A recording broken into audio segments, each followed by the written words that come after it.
So, a recent congressional hearing on UAPs, that's unidentified anomalous phenomena, just delivered some of the most jaw-dropping testimony ever heard under oath. We've waited through hours of it to pull out the stuff you absolutely need to know. Let's dive right in. And we're going to start with the most dramatic moments, the really chilling first-hand accounts from military personnel. You know, these aren't just vague stories from a distance. These are from people on the front lines of these encounters. And a quote like that, it just makes you stop and listen. So first up, eyewitnesses to the unknown. We are talking about highly decorated military pros describing run-ins with technology that just, well, it defies any logical explanation. And let's be super clear about who was testifying here.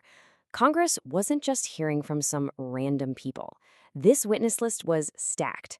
You've got veterans from the Air Force, an active duty Navy senior chief, an intelligence specialist. These are people whose entire careers are built on credibility and precision. Okay, this next one is just wild.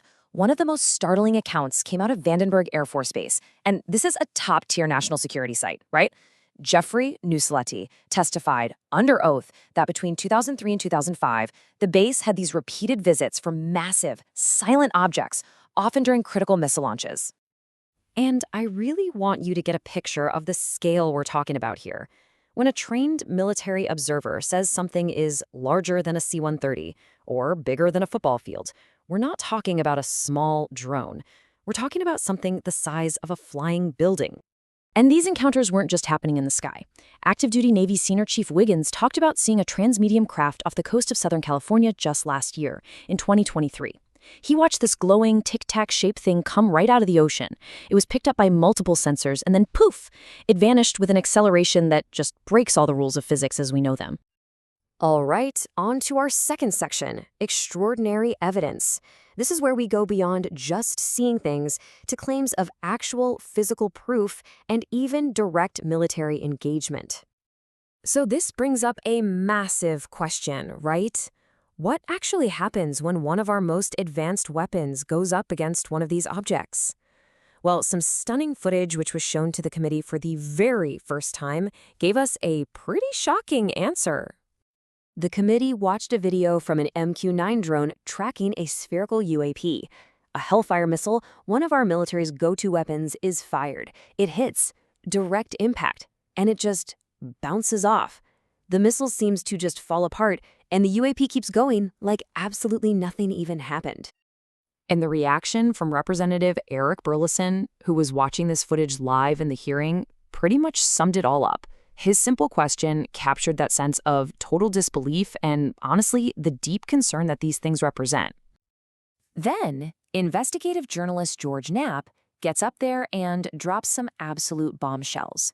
The allegations, get this, that a major defense contractor is holding recovered non-human material, and that Russia has not only been studying this stuff for decades, but once had a UAP that reportedly activated its nuclear missile launch codes. I mean, just think about that for a second. So, okay, if all of this is happening, why is it so hard to get a straight answer? Well, the hearing painted a really disturbing picture of a deep culture of secrecy, and even worse, severe retaliation against anyone who tries to speak out.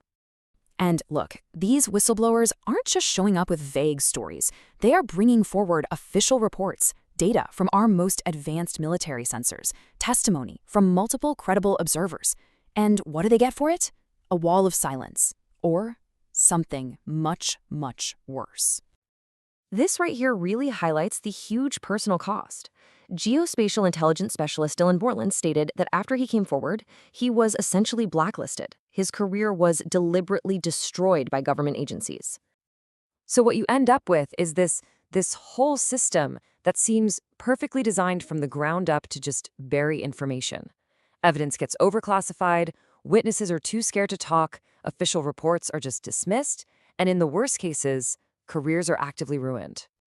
All of this testimony, all these stories, it all built up to the ultimate point of the hearing, a powerful and unified call from both sides of the aisle to finally end the secrecy on this topic. And what was really incredible to see was that this wasn't a Democrat issue or a Republican issue, not at all. Leaders from both parties frame this as a fundamental problem of government oversight, national security, and frankly, the public's right to trust its own government. So how do they keep all this under wraps? According to Congress, the problem is these super secret black budget operations called Special Access Programs, or SAPs.